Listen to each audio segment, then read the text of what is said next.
Hi everyone, welcome back to another thrift flip video. I had so much fun doing the last video. I figured I was gonna try something a little bit different and fun for myself here. Okay, so I recently started listening to BlackPink's LoveSick Girls, and you know what? It is a bop. And I saw the music video and I was just like, some of this stuff here kind of looks like thrifted items that they kind of piece together. So the first look I wanted to attempt was Jennie's denim cutout look. I think the cutout is actually really cool, and so I wanted to recreate that. And then the second piece that I want to try is Rosé's jacket. It has a bohemian vibe to it, and I wanted to see if I can recreate the same thing. So I hopped on over to one of my favorite thrift stores. It's called Value Village here over in the Heights of Houston. Every time you go to a thrift store, I think the best tip I can give you is to make sure you read the bulletin board that they place in the front of the store. Usually each day there is a color associated to a discount. I'm gonna start out with Jennie's piece, and I think it kind of speaks for itself. I just gotta find something that's denim so then I can cut it out. And I was really lucky that I came across this blouse right here. It already has the window pane grid on it, so I can actually follow the window pane and cut along it, so then I don't have to measure everything out and trace everything out, which is really awesome. So I ended up getting it, and it was only $3.50, which I was really excited about. Okay, so after a nice baking soda soak and a nice light wash, I went ahead and I tried this on, and I'm just gonna do some markings to figure out where I want the sleeves. I do want to shorten up the sleeves, and I do want to just kind of cinch in the waist just a little bit, but overall the shirt fits pretty well, which I'm kind of surprised about. Okay, so the first thing is I am going to tackle the sleeves, and since I already pinned where I want the sleeves to be, I'm just gonna go ahead and cut right at that spot, and then I'm gonna repeat that same cut on the other side as well.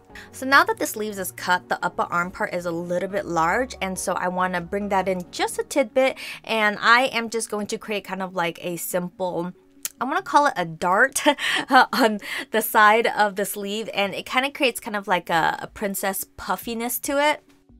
Next up, I'm going to take one of the sleeves and I'm just going to completely open it up, and then I'm going to cut on bias for this, and I'm going to use the strips to create a nice little binding. And boom, this is what a binding looks like. I just use a bias tape maker and a lot of steam to make sure that it's nice and folded like this. And what I did was I just took the bias tape and I attached it to the raw end of the sleeves just to give it a nice finish, and as you can see, it gives it a nice puffiness. Anyways, we're going to go ahead and tackle the back here. So like I said, I wanted to bring in the waist just a little bit to kind of give it a little bit of shape, but I don't want to actually mess with the side seams. So what I'm going to do is I took the other sleeve and I open it completely up, and then I cut out a couple of strips out of the sleeve. I ended up backing each one of the sleeves with a little bit of interface because I want to give the fabric a little bit more body.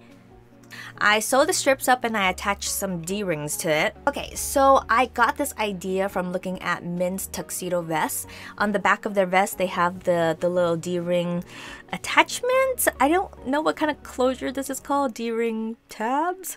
But anyway, so it's pretty much working in that same manner where it's taking in the princess seam, and the extra fabric in the middle is what's going to be cinched up. Okay, so here comes the tedious part. That would be cutting out all of the squares from this shirt. And I am so glad that I bought this one because obviously there's a grid that I can follow. I just had to figure out how much of it I want to cut out. One thing I needed to keep in mind is that the more I cut, the more the integrity of this shirt is going to diminish. I mean, I want it to have some structure still. I don't want it to be hanging from a piece of thread. I always try my best to make sure I reinforce everything that I make so that I don't feel like I'm wasting my time after I have finished washing. So to mitigate that problem, this is sewing me here, and I am seriously just going through and creating a double top stitch on every single one of those squares because I want to reinforce it so that if it does go in the wash, the extra denim is not going to unravel. Because this took a lot of time and it also took quite a bit of thread, I had to go in and actually snip every single piece of thread out and just examine it to make sure that it looks okay and I wasn't creating bunches of thread everywhere. Okay, so Jenny's original top was not square like mine is. It's actually more of a diamond shape cutout, and if you look really closely, it's more of a macrame look. So I wanted to just add a little bit extra detailing to the top, and so I decided to create more work for myself. And so each one of these little pearls where all of the squares kind of intersect each other. So this was kind of fun, especially when you're doing it with the cat hanging around. But we powered through and we got it done, and everything is nicely secured. I made sure I double, triple knotted all these tiny little pearls, and here is the final result. So this is the final look. Jenny did wear hers with just like a bandeau top, and I decided to wear a sheer top underneath mine, which I think still looks really, really cool. Obviously my style is very different from hers, and so I still wanted to make sure that whatever I make, I can still wear on myself. I really, really loved the way it turned out. I love that I gave the shirt a little bit more shape, and also the puffy sleeves kind of add that little extra detail.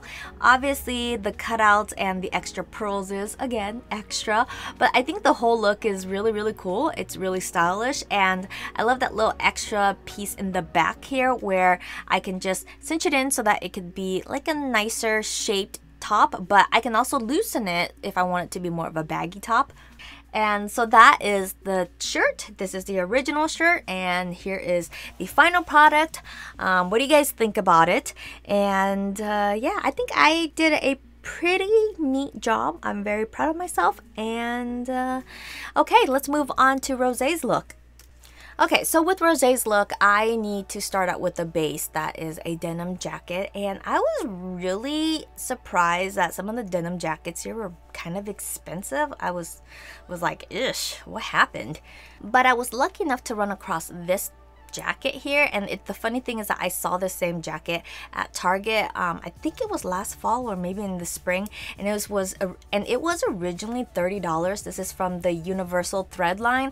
I ended up getting this thing for $3.50. So this technically is not denim. It's more of like a chambray, maybe a little bit thicker than chambray. I think it would fall more in like the khaki twill category. Whatever it is, this jacket was affordable and it has a lot of pockets. I was pretty happy with the way it was built, and it wasn't too worn out, and so I figured I can use this as the base of Rosé's jacket. So her jacket had a lot of fringes and tassels, and I couldn't find something that would match this jacket so I can create the fringes. So I figured I'm gonna create the fringes out of like a sweater, and lucky enough I ran across this top, and it's from Rue 21, and it's an amazing cute little sweater here with a lot of yarn to work with. And I think the thing really sold me on this sweater was this little tie detail here, and I figured I can do something extra with it. So the more fabric, the merrier for me. Okay, so it is try on time, and this jacket fits amazingly. Like, oh, I was so torn. I was like, do I really want to flip this? I like the jacket, but I do have something kind of similar to this already in my closet, so I didn't want to hoard. Okay, so the first thing I want to do is I want to cut off the sleeves, but we will replace the sleeves with something else, and so I'm just going to create a marking there with a pin, and I'm also going to cut off the collar so I can replace it with some of the fringes. And so I'm just kind of figuring out where I want to cut along the collar and how low I want it to dip in the back. And then the sweater, it's just a sweater. I'm not actually going to do very much to it because that is just the extra detailing for the jacket.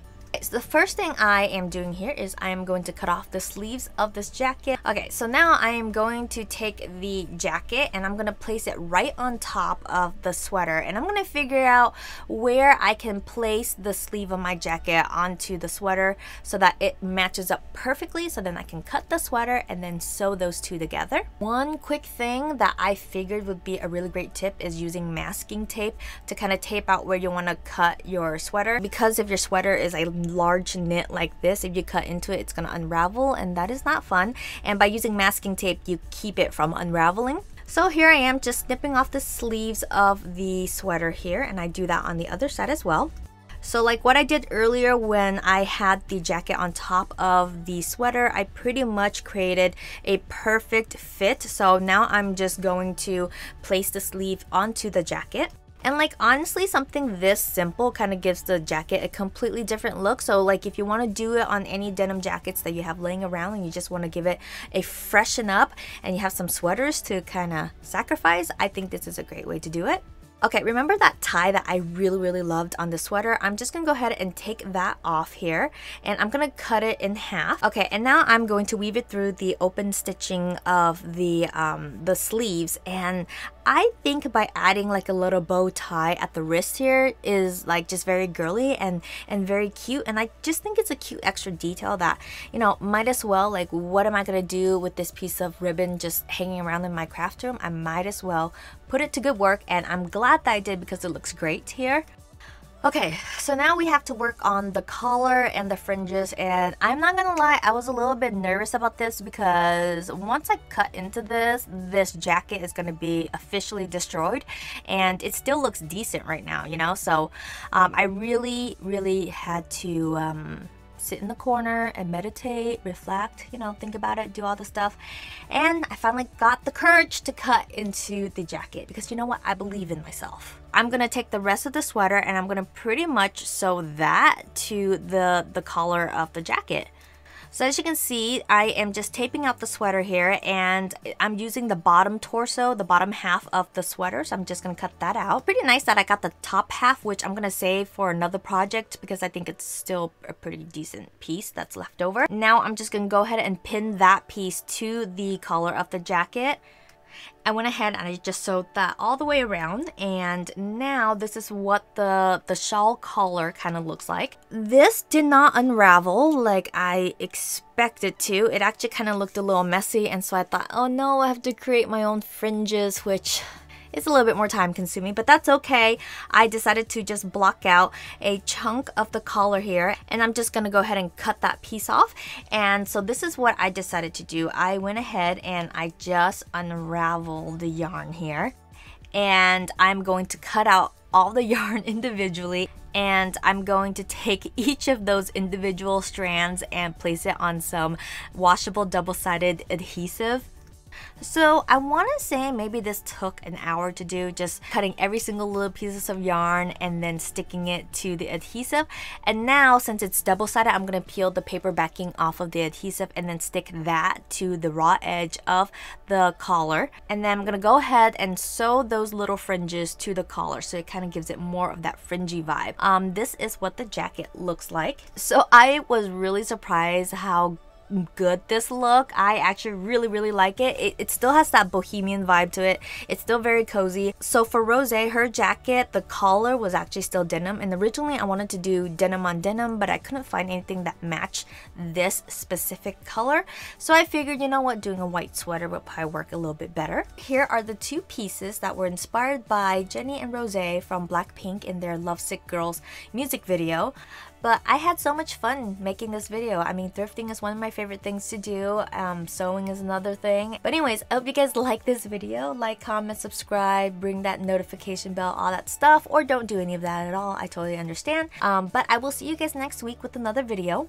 And if you have an inspiration or something that you would like for me to try and thrift flip, you can go ahead and leave a comment down below or shoot me a message on my Instagram at HeyKL. But other than that, you guys, thank you so much for watching this video, and I will see ya. Bye!